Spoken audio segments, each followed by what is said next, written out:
Hey, this is Pastor Curry, pastor of the Eastside Fair Baptist Church, Wilmington's most exciting church, the church that love ya.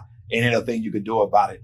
Today, I'm honored, I'm privileged to have a guest with us who is just fresh off the voting press. She's won the nomination, the Democratic nomination to be our next Congresswoman from the state of Delaware. Yes, Miss Sarah McBride. Just found out she is a Wilmingtonian, young, gifted, and ready to move forward and do some great things.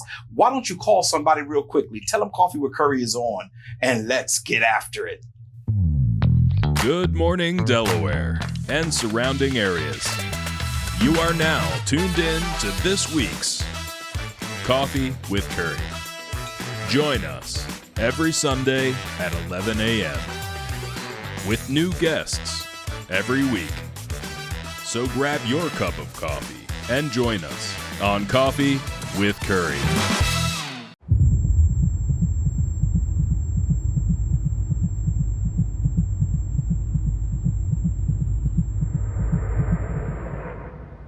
Not today. I'm here. You can tell me anything. I see you. We're in this together. Breakthroughs are happening.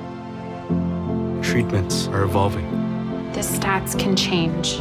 Society can change. We can all say, not today. Not today. Not today. Not today. Not today.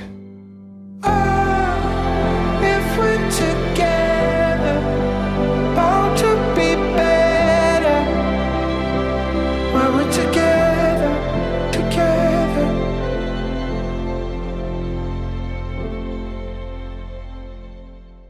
Hi, I'm State Senator Sarah McBride, the Democratic nominee for Delaware's open congressional seat.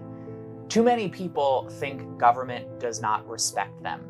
I try to do things differently. That's why I brought Democrats and Republicans together in Delaware to pass paid family and medical leave, because guaranteeing that families have support respects families. It's why I help champion a livable wage, because respecting workers means they earn a decent wage. And it's why in Congress I will always defend Social Security and Medicare, because I respect that these are benefits that seniors have earned. I'm running for Congress to build a government that sees and respects all of us. I hope to earn your vote in this campaign.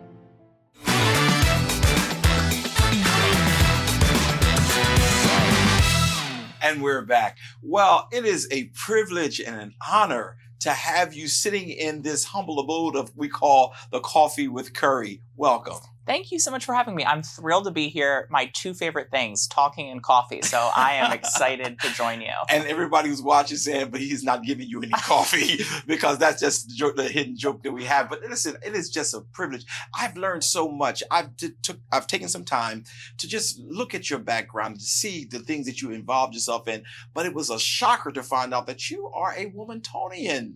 Tell us a little bit about that. Sure. I'm a proud Wilmingtonian. I grew up in the Trolley Square Highlands area, born and raised there. My family still lives there. So it's actually, I'm currently in the Delaware State Senate. The district that I was born and raised in is the district that I now serve in the Delaware State Senate. And obviously the district I'm hoping to represent in the United States House of Representatives. Went to elementary school over on the east side at 5th and Pine. Yeah. Graduated eventually from Cab Calloway School of the Arts, which is just barely in the city limits. Yeah. So I'm a Wilmingtonian through and through. Love this city. Yeah, well, I can tell the energy that you have, and you've really taken the city as well as the state by storm. Even though we know you're the presumptive candidate from the Democratic side, we believe, if people don't go to sleep on us, we believe without any doubt that you will be the next Congresswoman for the state of Delaware. How are you feeling first? Well, from your lips to God's ears on that, I'm going to continue working my heart out over the next 7 weeks to make sure I earn the privilege of representing this state. But, you know, fresh off of the primary win, I'm feeling immense gratitude. I'm feeling immense gratitude for the tens of thousands of voters who turned out and entrusted me with the responsibility of being the nominee and potentially being the next member of Congress. I'm feeling gratitude to the supporters and the campaign team. When you run for office, you see how much it takes a village to run a campaign. And so my heart is full of gratitude, but it's also full of hope. It's full of hope in what we can do working together to move this country forward, to repair the politics that we see in front of us right now, from a toxic, negative, divisive politics to a politics that seeks to bring out the better angels of our nation. And I'm filled with hope that Delaware will continue to demonstrate that we are a state of neighbors that is judging candidates based on their ideas and their experiences. Yeah. And, as I looked at your campaigning, and, early on, I was very much in support of one of your opponents. And I paid attention to something, and that's why it was so easy for me to switch over to you. I paid attention that you were not negative and decisive. You tried to run based on what you felt was good for Delaware, how you would serve in Congress. And I thought that was good because at the end of the day, we have to all come together. And many times we have a lot of good candidates, but only one can win. But demonizing people just is not going to get it. One of the things I love about Delaware is that at our best, we don't always live up to this, but at our best, we are a state of neighbors. My former boss, Jack Markell, always used to call us that. Yeah. And in a state of neighbors, when you're running for office, you often run against, particularly in a primary, people who you respect and consider friends. And, I started out this campaign running alongside, I don't even say running against, running alongside two really good Delaware Democrats, Eugene Young and Colleen Davis. And during the course of this campaign, my respect for both of them only grew. Colleen eventually exited the race in March due to some health issues. Eugene exited the race in June. But I was a better candidate running alongside them because we, I think, brought out the best in one another. We were all good candidates, working hard, providing a positive, empowering vision for this state and this country.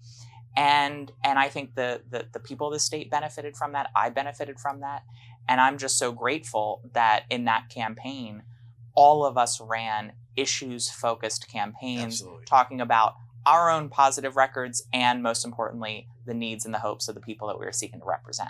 Yeah, and I was also impressed with the fact that, sometimes when you don't have really any competition during a primary or whatever, people just don't vote. Yeah. But your numbers were exceptionally great. Thank you. I'm really proud that we didn't take anything for granted, and we assembled, at the end of the day, a coalition that included unions and small business owners. It included Delawareans in Wilmington and Newcastle and Kent and Sussex, people of every background, every faith, every race, every gender, every background and identity that exists within our state was part of this coalition. We even had Republicans of conscience helping us. And that's, a testament to, like you said, the kind of race we ran, the coalition and the goodness that fills this state. And I'm proud that in the primary, we won every representative district in this state. Yeah. We won every subdivision of the party in this state, every precinct.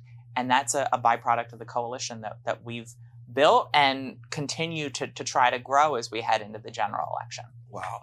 And, earlier, just a few minutes ago, you spoke of one of my favorite politician or public servants, and that's Jack Markell. One of the best. I've only been in Delaware for about 25 years now, and the best governor we've had, in my opinion, was Jack Markell. He found a way to help the common folks to become and be better. Yes.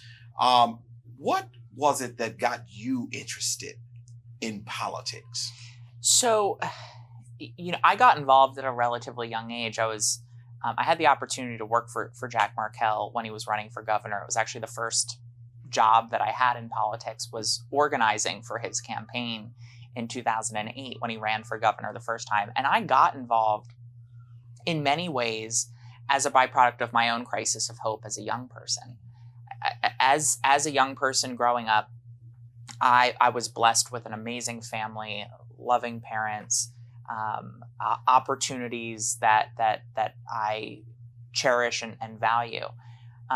But I also was scared, and I was also someone who was different than other people.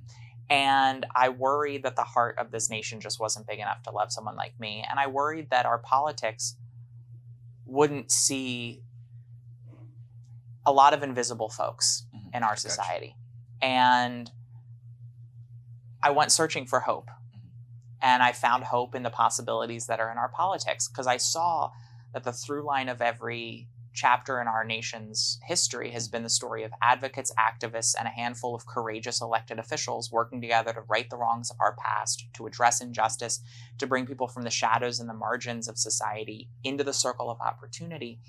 And I found hope in that. I found hope that politics can be a place where we address the inequities and the injustices in our world. You know, I mentioned I grew up on the west side of Wilmington, over in the Highlands area, and I went to school on the east side of Wilmington. Every day, I'd, with my parents, drive from the west side of Wilmington to the east side of Wilmington. And you could see the stark divides that exist in the city, right? You could see the inequities that exist in the city and the difference in income that from Highlands to the east side were so blatant in just a 5-minute drive. And you see within that, you see the racial disparities that exist in our society and the injustice that causes those racial disparities. And for all of those reasons, I decided to get involved, because I think that in a state of neighbors, in a nation as wealthy and developed as the United States, we have no excuse to let injustice or inequities fester and persist. We have to build governments that see and respect all of us, because if that's not the case, then we're not truly a healthy democracy. And we end up leaving far too many people behind. So I got involved, worked for Governor Markell, worked for our former Attorney General, the late Beau Biden. Oh, yeah. Those were my two mentors growing up. I was blessed to learn from them. And I eventually, with their love and support, worked on non-discrimination protections here in Delaware in 2013, protecting people from discrimination in employment, housing, public spaces. Eventually had the opportunity to intern in the Obama White House in 2012, and then worked nationally at the federal level on non-discrimination protections in the broader Democratic progressive movement. And so I've seen those possibilities in our politics come to fruition. I've seen them come to reality. And that's one of the reasons why I decided to run, is I know we can do better. Right. I know we can deliver change that once seemed so impossible that it was incomprehensible, not into possibility, but into reality. And I see every single day, representing the state now, every single day in my own life, how much more needs to be done to not only build a government that sees and respects everyone, but to actually deliver the policies that help people pursue their dreams. The kinds of policies that support working people, the kinds of policies that address injustice, the kinds of policies that guarantee that our kids are safe and provided the kinds of opportunities they need and they deserve to reach their fullest potential. There's so much we can do. We've done a lot of that at the state level, but there's so much more to do at the federal level, in particular, to guarantee that every young person in Delaware, every person in Delaware is able to reach their fullest potential. Yeah, as you're speaking, I was thinking, in order for us to take serious that we need to save our democracy. Mm-hmm. As you were speaking, I thought about it in an even deeper dive, in that it takes a person who may have been afraid. Mm. It takes a person who may have been marginalized. Yeah. To be able to get the power and then speak up. Yeah. To ensure that no one will feel like you once may have or be afraid. And I've grown to appreciate the fact that the struggle that I struggle with, there's others who struggle as well. And unless we become open as a continue, because America is bigger than of one view. Mm-hmm. And I've learned that. And as a pastor, mm-hmm. it was hard in some areas because, there's a hard line, right, wrong, in between. Yeah. But even as a pastor, it becomes sometimes now, as I'm watching various groups that are marginalized, various things where people feel like this way is the only way. Yeah. I'm grateful that no one get to choose what religion I serve. Mm-hmm. And in understanding that, and as an educated person, I then now understand that I have to open up and make sure that I am not discriminating against someone else who may not see things my way. Yeah, yeah. Well, and I look, that's something that I very truly believe in, that we are stronger together. Mm-hmm. And as an LGBTQ person, I know that there are there's a lot of diversity of thought around who I am and my identity. And there's a lot of diversity of thought in faith communities. And I respect that, because I think fundamentally at the end of the day, we can all have a different perspective on a whole host of issues. We can all live our faith slightly differently, as long as we come back to that universal truth, which is that we are all created in God's image. We are all children of God, and we are all deserving of dignity and respect.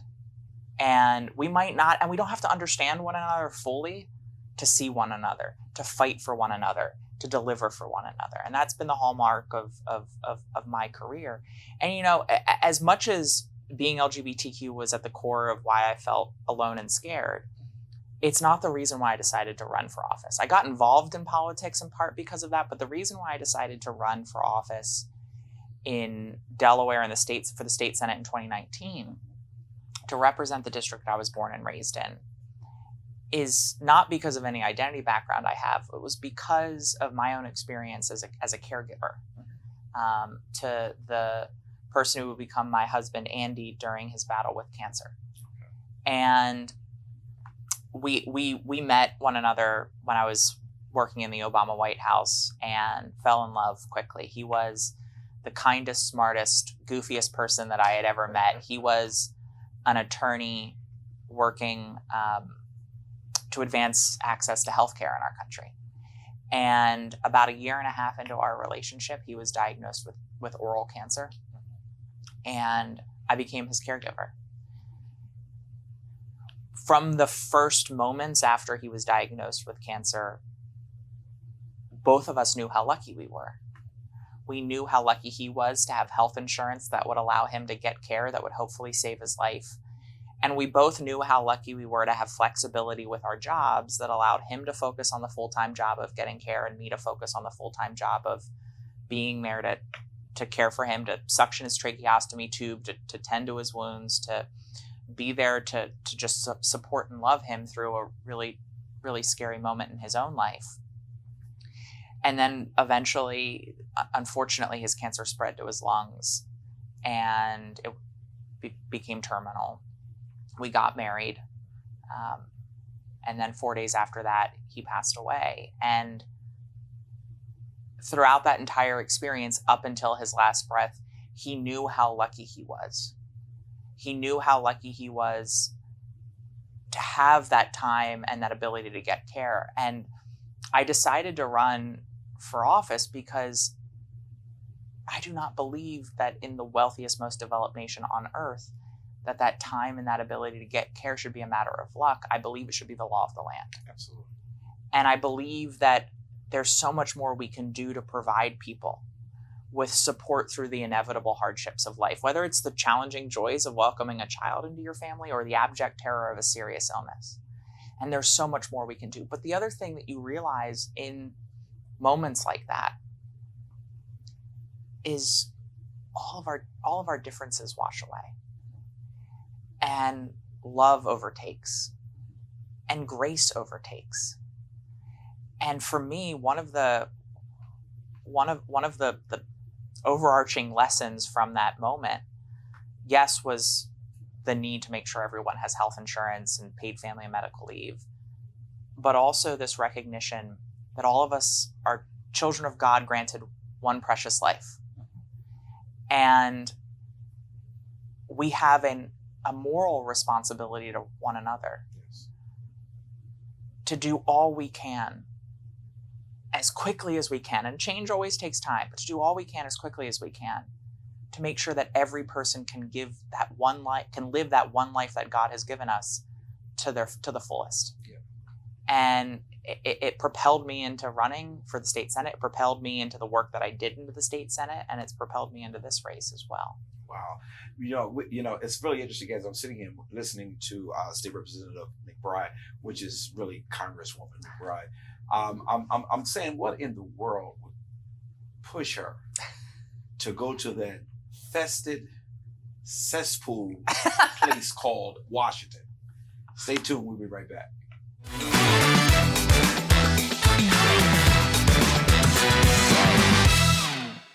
Join us live for our weekly worship.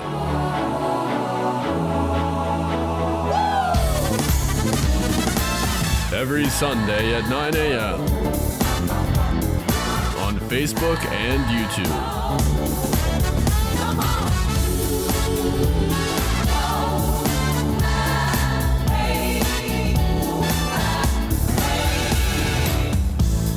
Well, Pastor, I'm doing the best I can, but I still gotta have a little Chardonnay, and I still gotta have a little this, and I gotta still sneak around. The devil is a liar. That's an excuse.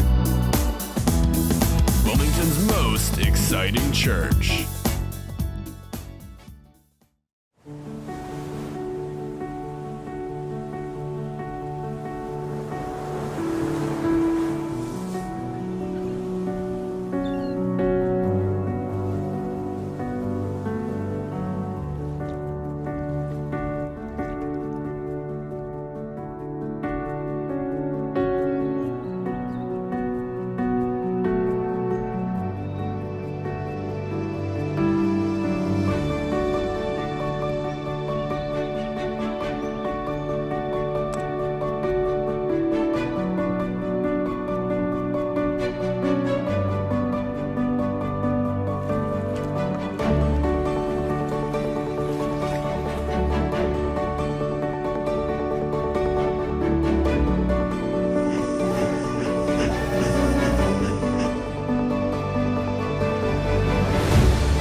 We need volunteers, we need mentors, and we need sponsorship.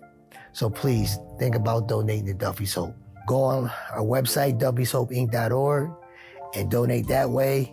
You can call us at 302-652-3532. We can take your payment over the phone.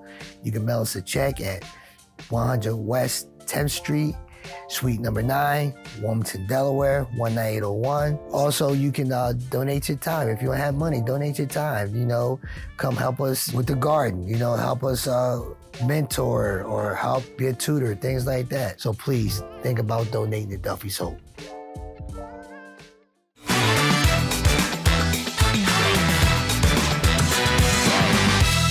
And we're back. Great conversation. As a matter of fact, I've been put in an all-state. State Representative McBride is sharing so many wonderful things, and we're getting an opportunity to understand the heart, because all too often we find ourselves knowing the person, but not the heart of the person.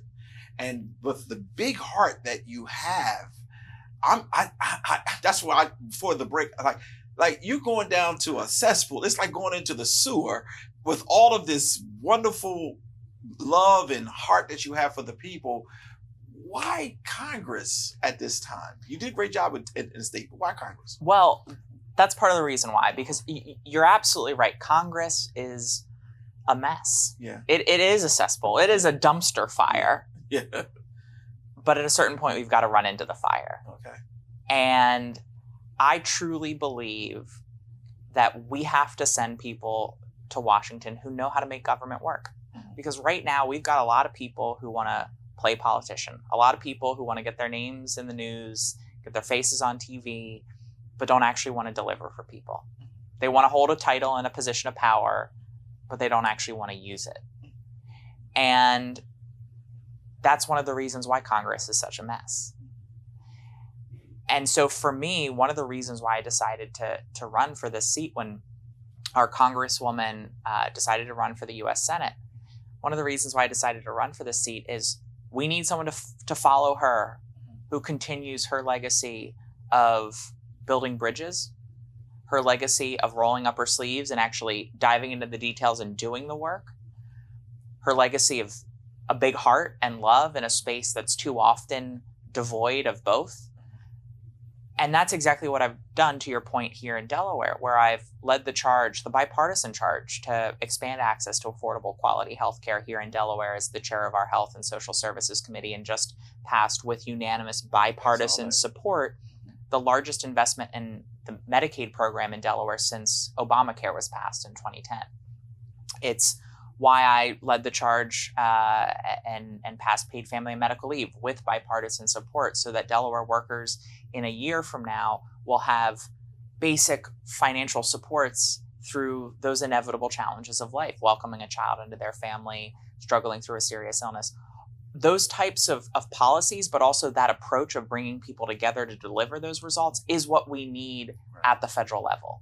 And we're going to get the Congress we currently have if we don't send people who want to be a constructive, productive part of the solution, who don't have a proven track record of bringing people together to deliver change. We're going to continue to have the Congress we have right now if we send those types of people. And so I decided to run because I truly believe that not only do our neighbors need that policy change, not only do they need better pay and better benefits, better support, more affordable housing, affordable health care, affordable childcare, but they also need people in Washington who don't want to divide, who don't want to discriminate, but who want to bring people together, who truly see the unheard and the unseen and the too often invisible in our politics. And so that's why I decided to do this. It's not going to be easy. Yeah, I see. But and I alone will not be able to fix it.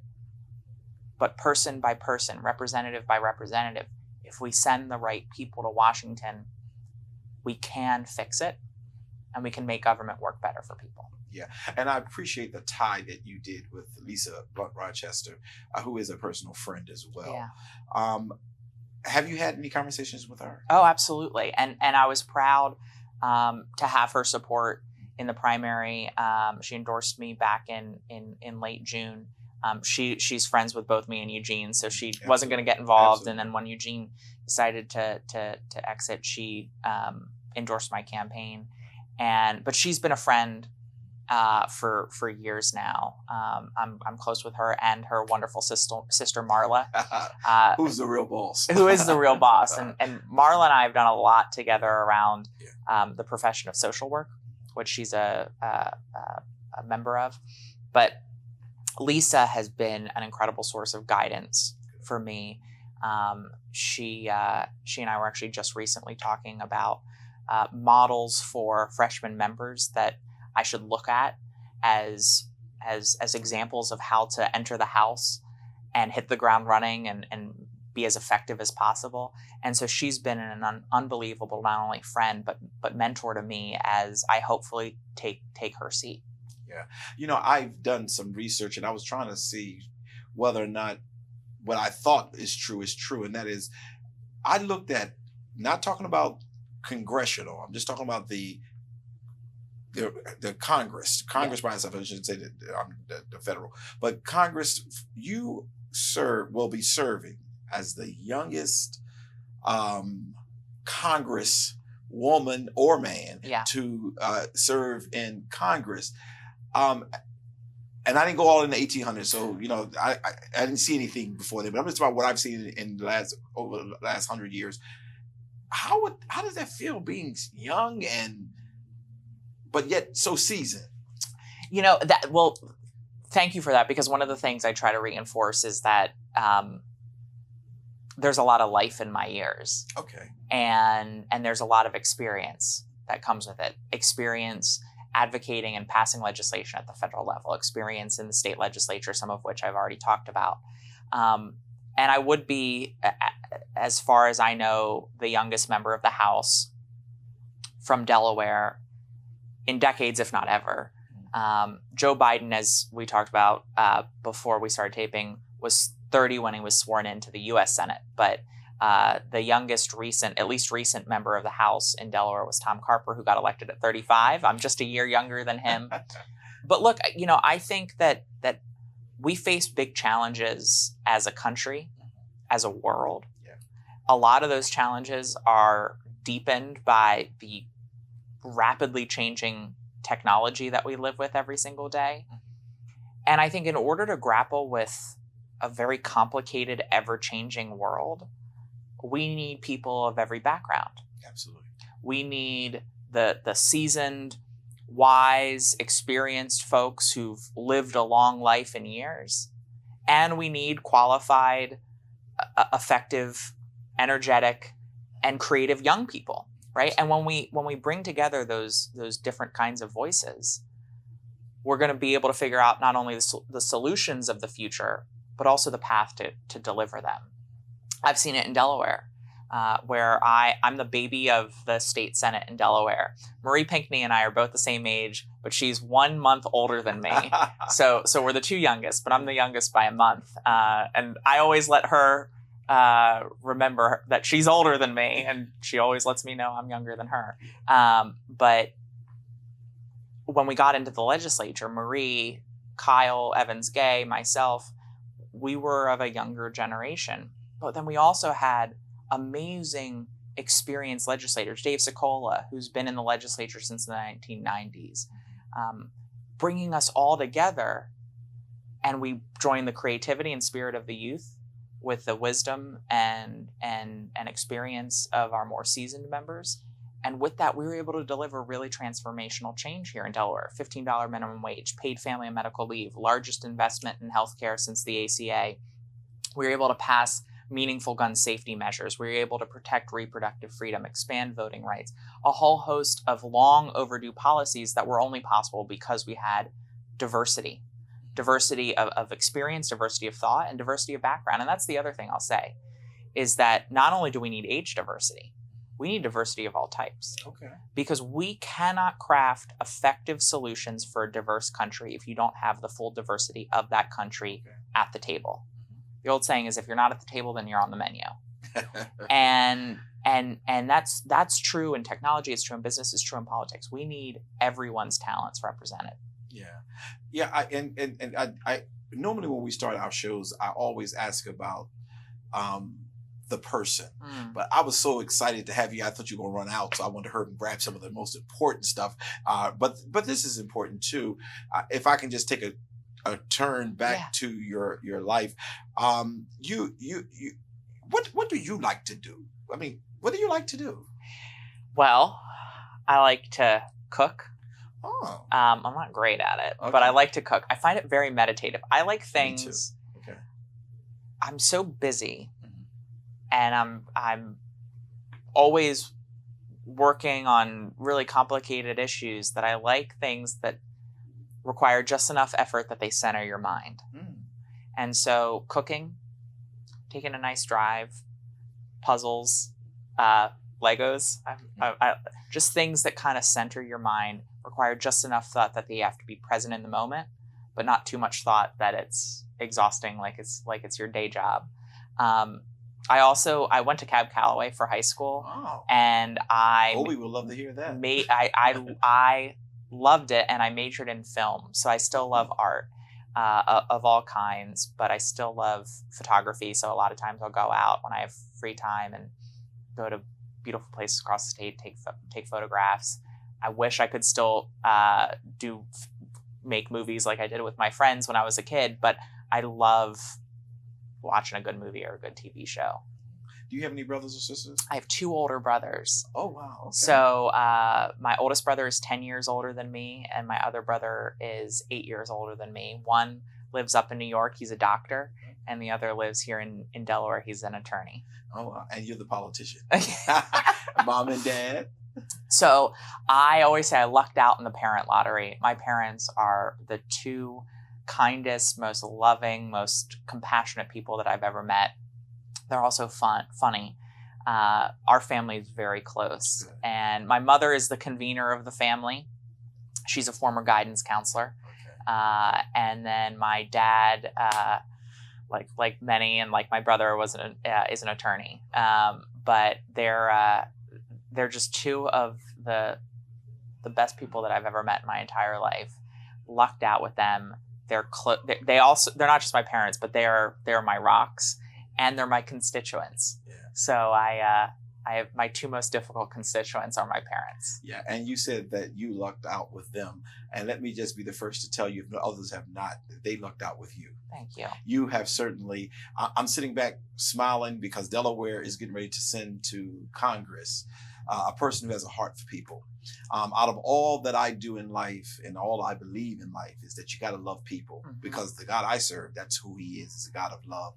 And you have shown through your work, and I've watched, because I'm very careful. I don't label people. I watch what they do, because what you do is who you are. And some of the things that you were able to share today about affordable care, affordable healthcare and things of that nature, I was able to look and see the track record, the fight, how you were trying to make things happen, and the bipartisanship of you getting some of that stuff done. And that is great. There are some strong legislators down there, and I'm very much supportive of them. And that's why the only thing that I needed an answer to today, and you've given me your answer, is that why would she leave and go down to, oh my gracious, but it makes sense. Yeah. Because at some point we have to put this on a national level as opposed to just keeping it confined to a smaller area. So I really appreciate you taking the time today. Now, I want to take a quick commercial break. And when we come back, I just want to give Sarah McBride an opportunity to just share whatever's on her mind, because that's important to me. When you speak of being young and gifted, some young person is watching today, and they're saying, I can be like her. I can do. I want to give you an opportunity to just talk to that person. We're going to take a quick commercial break, and we'll be right back.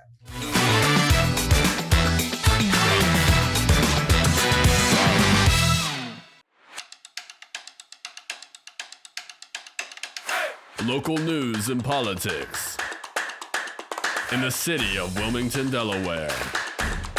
The latest headlines with your host, Dr. C.T. Curry.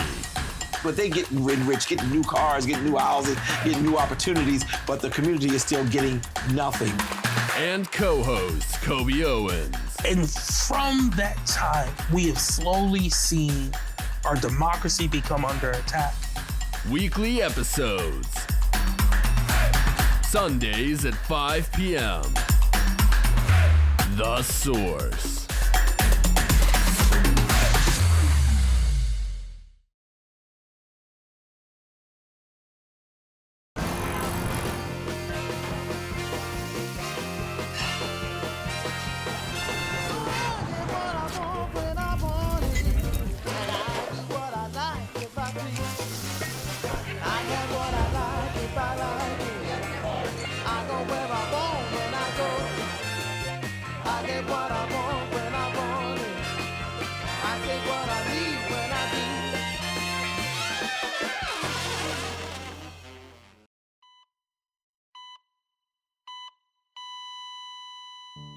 Christopher Holton. I'm very active. It was a Saturday morning. Normally I go for my normal walk. With no warning, Chris suffered a near-fatal heart attack.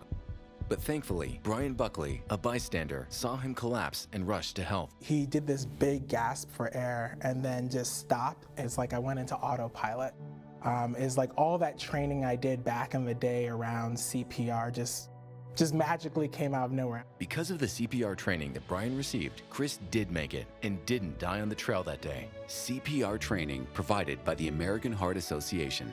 Looking at your hands, these two hands could save a life. Being a father, you want to be around. You want to be around for your kids. Heart disease is America's #1 killer. To learn more about how the American Heart Association helps save lives, go to helpheart.org.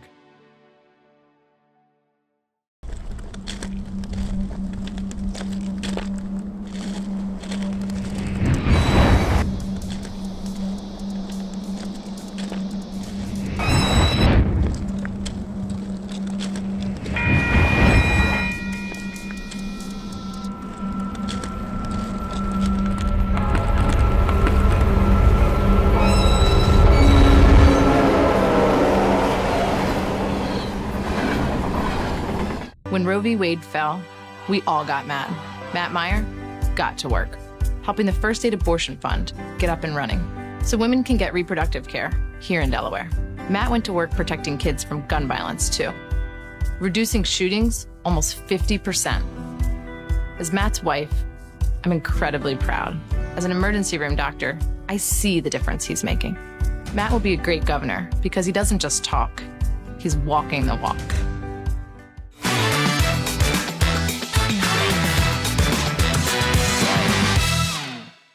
And we're back. I think this is one of the most fruitful conversations that I've had in a very, very long time.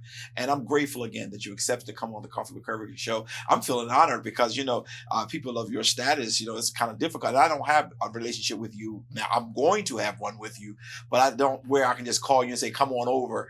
But you when we connected, it was quick responses. Yeah. And I'm very appreciative to the person who's working with you, Connor, who came in today with you. And I'm glad, I'm looking forward to getting to know him, because once you get busy, I got to have a person I can connect with. You always can text me directly. Okay, well, I'm going to hold on to that number, but I want to make sure I get Connor's number too, just in case. But I know that your heart is too big to leave people behind. So I appreciate that.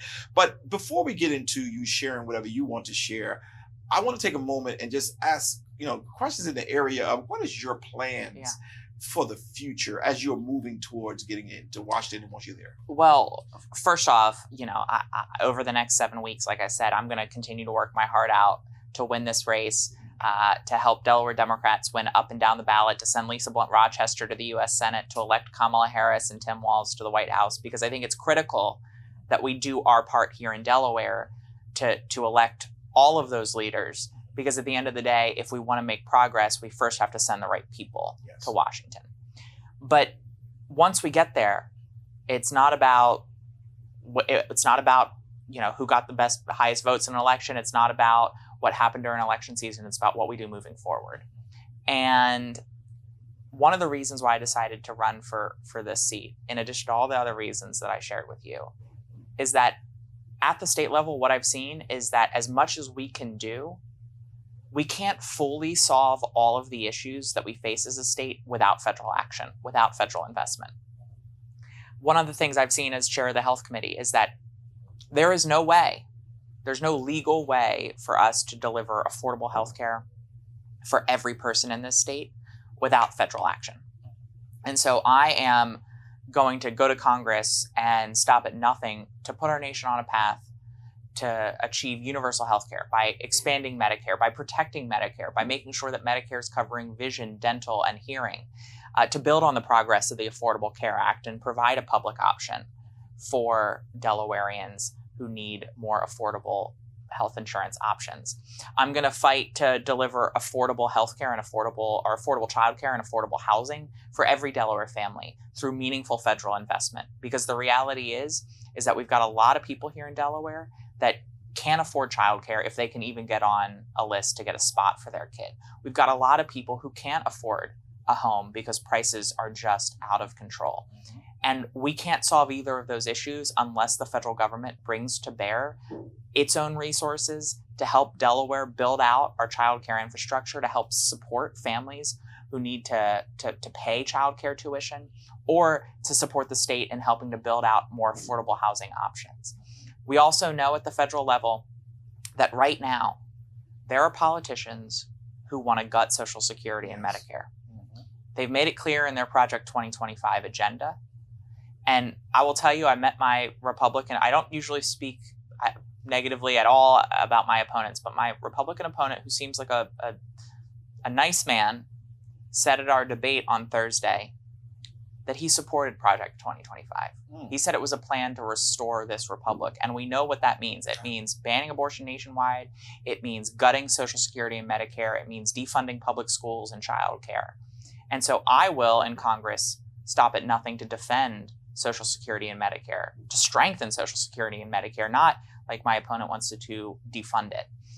Those will be my priorities in Congress, because at the end of the day, we have a long way to go before we make the American dream truly affordable and accessible for every person in our state and our country. And yes, individual responsibility, individual initiative is a critical part of achieving that American dream, but we've got to provide people the foundation. We've got to provide people that foundation through a quality education, through opportunity and support, through the safety net that allows people to have a soft landing if they fall. If we do that, we can unleash the full potential of every individual, but also the full potential of this country in this century. And those will be my priorities in Congress. I'll continue to do what I've done in Delaware, which is to not only roll up my sleeves, dive into the details, but also work with Democrats and Republicans in the state Senate here in Delaware nearly every bill that I have introduced and passed has passed with bipartisan support. Excellent. And so we know that we can achieve real and tangible results by working together. In fact, I think it's the only way you can get things done. And that's probably one of the reasons why we're going to have to make sure that Kamala Harris and we'll get into the White House, because the decisiveness of Donald Trump is that, no, don't work with them. Make sure only our agenda is a pass. Can I tell you, thank you for saying that, Pastor, because that is one of the things that I've really been focused in on, which is we can do things in a bipartisan fashion, but there's only one party that, if they are in power, is willing to do things in a bipartisan fashion. With Donald Trump and J.D. Vance, we will get their Project 2025 agenda, and we will get a politics that seeks to punish those who don't vote for them, that seeks to ridicule those who don't vote for them, and never seeks to work with those on the other side of the aisle. Versus if we elect Democrats up and down the ballot, if we send Kamala Harris and Tim Walz to the White House, if we flip the House and make Hakeem Jeffries the Speaker of the House, if we keep the Senate, we'll deliver progress, and we will do what we did in the first 2 years of the Biden-Harris administration, which is we will deliver progress in a bipartisan fashion. Remember, I mean, they delivered the largest investment in infrastructure since the 1950s with bipartisan support. The first gun safety package in our nation's modern history since the 1990s with bipartisan support. The Respect for Marriage Act with bipartisan support. Time and time again, they brought people together to bring jobs back to the United States. Delivering the CHIPS and Science Act with bipartisan support. The largest expansion of VA benefits in modern history with bipartisan support. So it can be done. But it's clear it can only be done if we elect Democrats. Yeah, and someone was joking with me, and they said the reason why Donald Trump decided, beyond the fact that he feels he can go to jail if he don't become president, is that he saw all of the movement. Yes. And it was the first 2 years while we had both, it was almost literally things were getting done. It wasn't done on a party line. It was done bipartisan. And I just believe that your message of hope, the Democratic message of hope, is what's going to carry us over. And I believe America is ready for true change that will sustain itself over years. And I'm looking forward to watching you interact and move and shake and make things happen down there, as Lisa has done, and those who come before you have done as well. I want to give you an opportunity for to just share whatever's on your heart with those who are watching us today. And we may not know you, because again, now I'm glad we had this cup of coffee together, that I did not give you the coffee on. I'm glad, because I've really learned way more issues that you are passionate about. You could leave that alone. You can go somewhere else. You could have become a doctor, a lawyer like your brothers, but you decided to be a public servant.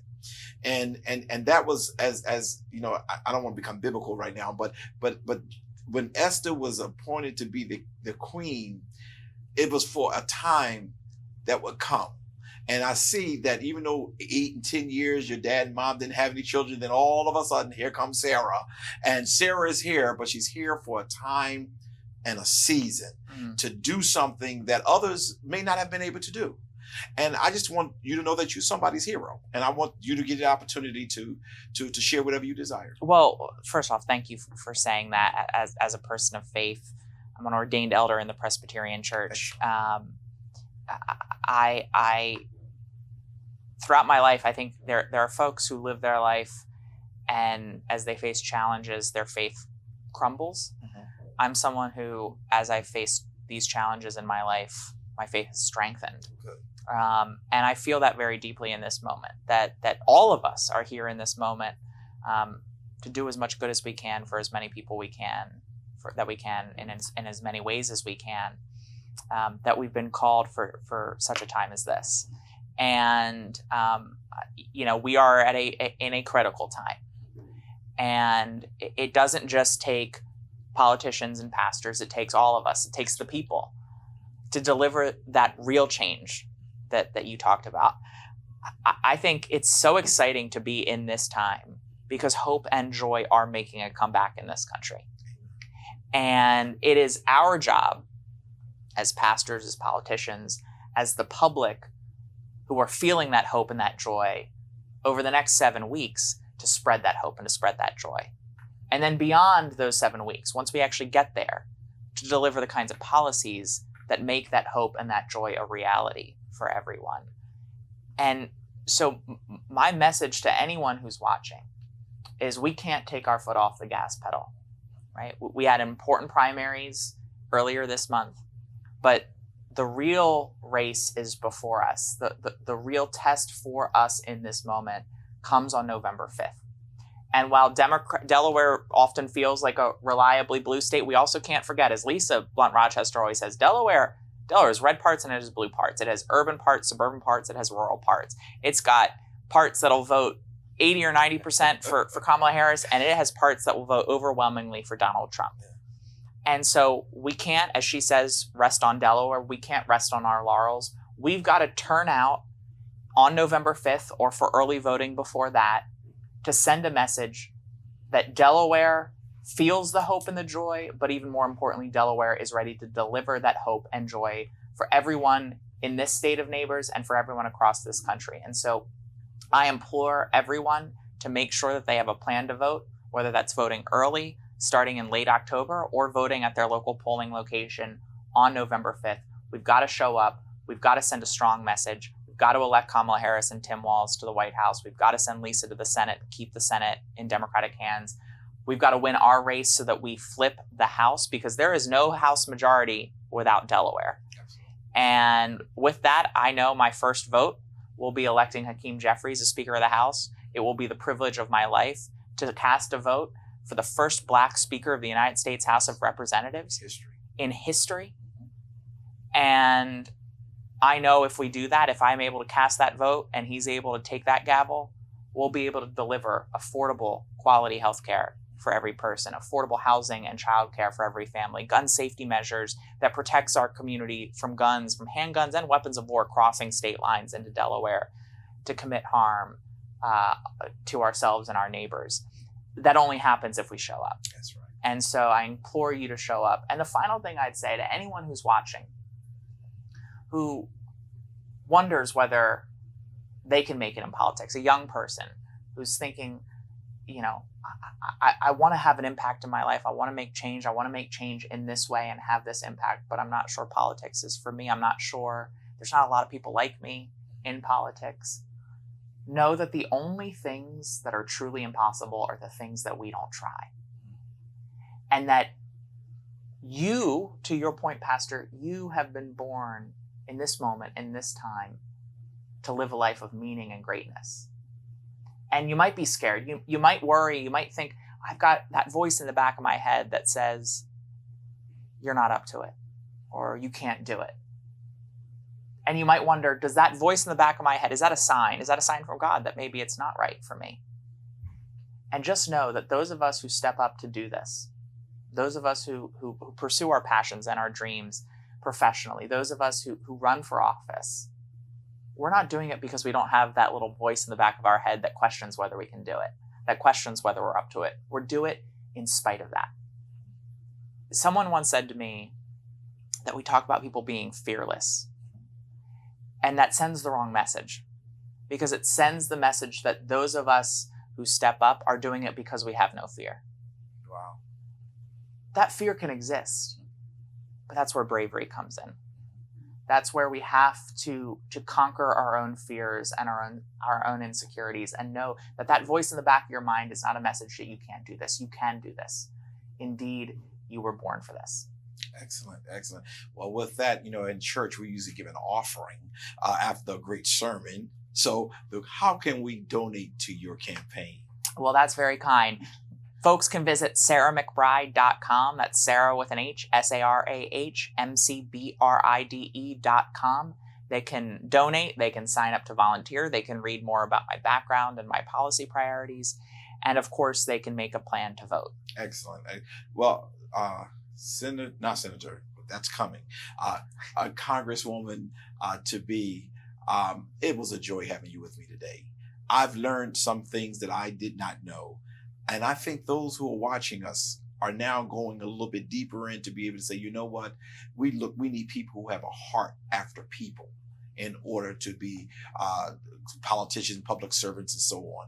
thank you so much for taking time to be with me today. And I hope and trust that once you get there, you get even stronger and you continue to represent the people that you represent, which is the great state of Delaware. Thank you so very much. Thank you so much for having me. God bless you. We'll be right back.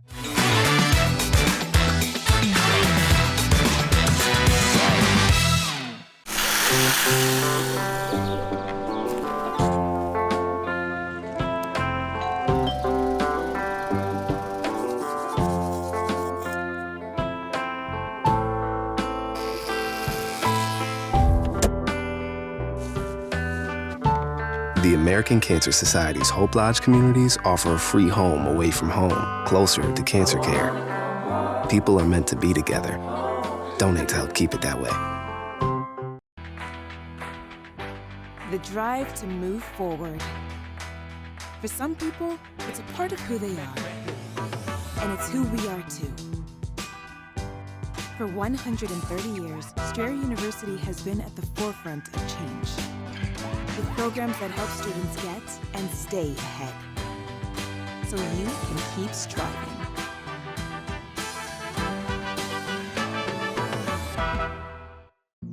Jason, let's go see your room.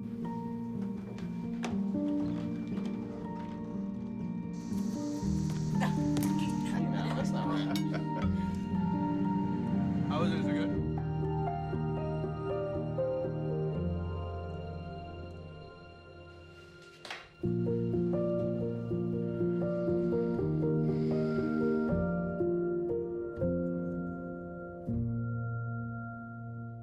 Hello, my name is Kobe Owens, and I'm running for the Democratic nomination for the City Council 1st District right here in Wilmington.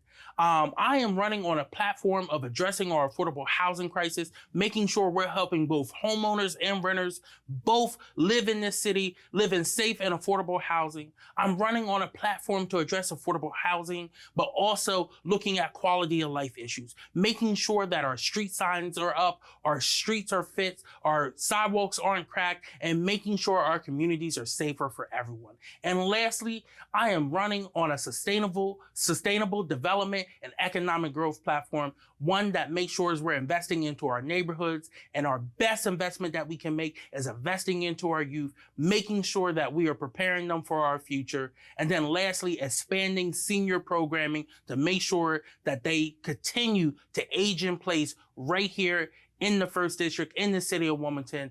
I'm doing this for y'all. Vote for Kobe Owens.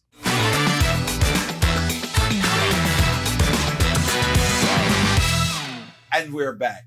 What a great show. For those of you who just tuned in, you need to go on YouTube right now and you need to look at this whole show because it was just refreshing. We have a lot of friends who are part of the public servants of Delaware, and they do a good job. I didn't know much about